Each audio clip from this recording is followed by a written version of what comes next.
partes proporcionales, nos debían Inglaterra 800 millones de dólares de los abastecimientos de guerra y Estados Unidos 700, lo cual sumaba 1.500 millones de dólares.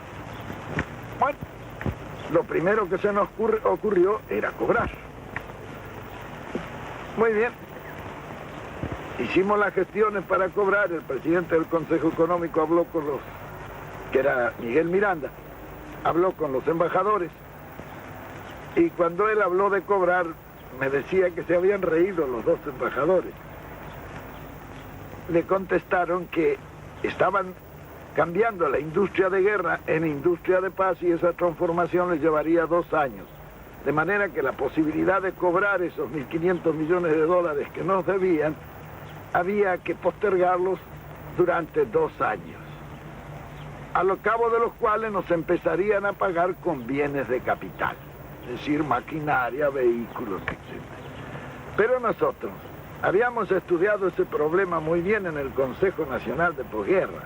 El Consejo Nacional de Posguerra se llamó así porque nosotros estudiamos la forma en que íbamos a evitar que nos hicieran pagar la Segunda Guerra como nos habían hecho pagar la primera. Esta era la primera maniobra, lo de pagar con bienes de capital después de 2 años. Porque la guerra en realidad es un acto de locura colectiva. Es como un individuo que en su casa se vuelve loco y empieza a romper todas las arañas y todo lo que tiene. Cuando pasa el ataque, viene la parte dura, que es volver a poner la casa, ¿no? Bueno, en la guerra pasada exactamente lo mismo. Había terminado la guerra y había que pagarla. Y esta era la parte dura. Ahora, la guerra tiene la ventaja de que los que han roto sus cosas durante la guerra tienen la ventaja de pagarlas. En primer lugar, desvalorizando las monedas. Así las deudas que tienen pierden una gran parte de su importancia. Yo recuerdo que Inglaterra en el año 48, por decreto, bajó el 30% el valor de la libra. Comenzaban a pagar la guerra. Pero cuando las monedas caen, cuando las monedas bajan en su valor, los bienes de capital suben en forma inversamente proporcional. De manera que en esa revalorización de manufacturas es con lo que nos iban a pagar en bienes de capital. En consecuencia nos robaban con la moneda y nos robaban con los precios y al final nos pagarían el 15 o el 20% del total de la deuda. Claro, como veíamos claro eso porque lo habíamos estudiado, llamamos a los embajadores y dijimos, no señores, esto no puede ser así. Nosotros tenemos una deuda de 3.500 millones de dólares que queremos repatriar, entonces comiencen ustedes por rebajarnos de esa deuda los 1.500 que nos deben. Esto dicho así en conjunto, claro, esto eran gestiones individuales con los embajadores. Lo curioso era que no querían cobrar. Claro, no se querían perder el negocio. Esa es una cosa natural. Bueno, al final se les dijo, bueno señores, si ustedes no quieren cobrar, allá ustedes. Nosotros ya lo descontamos y lo damos por pago. Si ustedes no lo quieren cobrar, ya es cuestión de ustedes. Bueno, al final cobraron. Nosotros ya bajamos la deuda externa que nos llevaba 600 millones de dólares, bajamos a casi la mitad. Y en consecuencia la amortización e intereses bajó en una proporción semejante. Nosotros teníamos, por ejemplo, un desembolso anual de casi 800 millones de pesos en fletes de ultramar para poder sacar nuestra producción, como consecuencia de que no teníamos una marina mercante. Entonces, yo hablé inmediatamente con Alberto Odero, que era el mejor armador que ha habido en la República Argentina, y le dije, vea, don Alberto, hay que hacer este asunto porque estos 800 millones de pesos deben quedar en la Argentina si transportamos en barcos argentinos. Entonces él estudió un plan para completar unas 120 o 130 mil toneladas de los barcos más indispensables para sacar nuestra producción. Nosotros vendíamos la carne a $250 la tonelada, cuando en Chicago valía $750 la tonelada. Como consecuencia que las únicas líneas de frío que podían sacar esa carne eran los barcos ingleses. Nosotros no teníamos líneas de frío para sacar nuestra carne. Naturalmente que Alberto Odero tomó inmediatamente en sus manos el asunto y, aprovechando que todos los astilleros, había terminado la guerra y los astilleros estaban sin trabajo, sacamos esos barcos casi a precio de costo, lo que era negocio para los astilleros que podían conservar su personal después de esa paralización. Porque en la guerra estaban fabricando algunos barcos, un barco por día algunos astilleros. Muy bien, fue así que nosotros rápidamente tuvimos una marina mercante que pasó las 100.000 toneladas, con lo cual tuvimos línea de frío. Y entonces a los ingleses yo los llamé y les dije, bueno, ahora la tonelada de carne vale $500 la tonelada. Ellos dijeron, no la pagaremos, le dije, yo veremos. Me dice, ustedes no van a aguantar, se le van a llenar los campos de hacienda. Y yo le dije, vea, nosotros tenemos la carne, ustedes tienen el apetito, vamos a ver quién aguanta más. Efectivamente, los ingleses pagaron las $500 la tonelada. Bien, ese era un problema que se resolvía así, se resolvía a corto plazo. Lo que nos disminuía esos 800 millones de pesos que pagábamos en transportes de ultramar, ya iban a comenzar a quedar en el país. Bien, después fuimos a los servicios financieros que se pagaban casi $1.000 millones al año. En un país de una producción como el nuestro, $1.000 millones representa un negocio ruinoso si uno lo tiene que mandar al exterior en servicios financieros. ¿Para pagar qué? Para pagar las empresas de servicios públicos que eran todas extranjeras, los ferrocarriles, los tranvías y la Corporación de Transporte de la Ciudad de Buenos Aires, que había sido un acuerdo leonino que habían hecho por un contrato ley en la época de la famosa misión Roca-Runciman en Inglaterra, el gas, en fin, todos los servicios públicos, teléfonos. Muy bien, cuando se trató ese asunto, tuvimos una discusión muy grande dentro del gabinete, porque Miranda, un hombre práctico, dijo, esto se compra todo.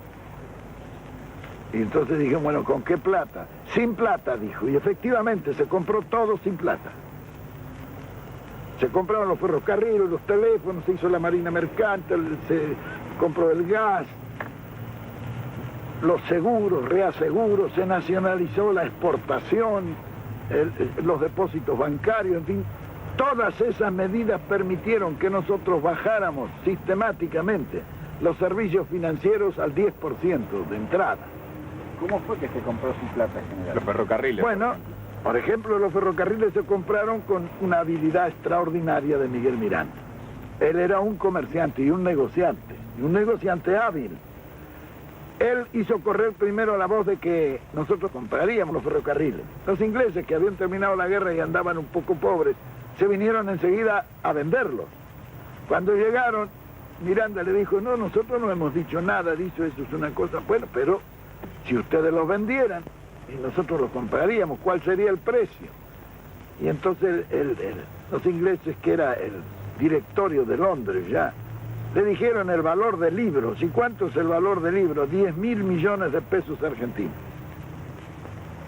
Miranda lo miró y se rió. Le dice, ¿cómo vamos a pagar 10.000 millones de pesos por fierro viejo? No era fierro viejo. Estaban funcionando cerca de 50 y tantos mil kilómetros de vía con estaciones y en muchas partes una legua a cada lado, que era lo que le habían dado en la concesión inicial. Había pueblos, había 26.000 propiedades de los ferrocarriles. El Dock Sud, el puerto de Buenos Aires, era de los ferrocarriles ingleses. Muy bien, claro, se siguió negociando. ¿Cómo se hizo este negocio? Bueno, Miranda empezó a regatear. Los ingleses estaban duros, porque para negociar los ingleses son muy hábiles y muy duros. Hasta que bajaron a 8.000. Y Miranda siempre decía, no es posible. Los ingleses ya habían estado muchos días en Buenos Aires y se querían ir. Bueno, y un día cometieron un error. Lo vieron a Miguel Miranda y le dijeron, vea, si ustedes nos pagan 6.000 millones por los ferrocarriles, nosotros le depositamos a usted y a Perón, en un banco que ustedes nos indiquen, 100 millones de dólares. Al día siguiente, claro, estos negocios se hacen así. Al día siguiente Miranda a Diana ya estaba golpeándome la puerta de mi pieza en la residencia y me dijo, vea general, ya está listo este negocio, lo vamos a sacar porque si nos ofrecen una coima para que le paguemos 6.000 millones porque no valen los 6.000 millones. Bueno, siguió discutiendo y un día vino y me dijo, bueno, está cerrado el asunto. Los conseguimos los ferrocarriles por 2.029 millones de pesos. Era el precio que habían ajustado. Me dice, y eso lo podemos hacer muy fácilmente. En el contrato de compra-venta, Miguel Miranda le puso que se compraban bienes directos e indirectos de los ferrocarriles. Esos indirectos representaban 26.000 propiedades que tenían los ferrocarriles en el país. Esto no se dieron cuenta los ingleses cuando se hizo el contrato de compra-venta. Por eso Mr. Eddy cuando se firmó se desmayó. Recién se dio cuenta. Bueno, pero aún los 2.029 millones había que pagarlos. ¿Cómo se pagaron esos 2.029 millones? Y nosotros no teníamos dinero, emitimos. Luego de las propiedades, que se tomaron 4 o 5 propiedades y sacaron 2.000 millones de pesos de la venta. Con eso se retiró la emisión y quedaron todavía en la tesorería el remanente de la venta que se había hecho. Los ferrocarriles los pagábamos con trigo. Trigo que estaba depositado en los depósitos subterráneos que habíamos hecho nosotros esperando que subiera el precio del trigo. Nos quedamos con todos los ferrocarriles y 26.000 propiedades. ¿Y qué pagamos? Era como decía Miranda, lo compramos con papelito. Y efectivamente se compró. Todo lo demás se hizo en forma similar, es decir, un buen negociante que, aprovechando el Estado, hizo buenos negocios. Por eso los ingleses no nos han perdonado nunca. Nos reíamos un día porque cuando fue el ministro de Agricultura me preguntaron a mí cuál era mi ascendencia por la forma en que habíamos negociado. Y yo le dije, vea, mi bisabuela era escocesa. Ah, dijeron los ingleses. Claro que organizada la finanza y la economía interna fue posible también desarrollar todos los demás aspectos. El campo no fue abandonado como algunos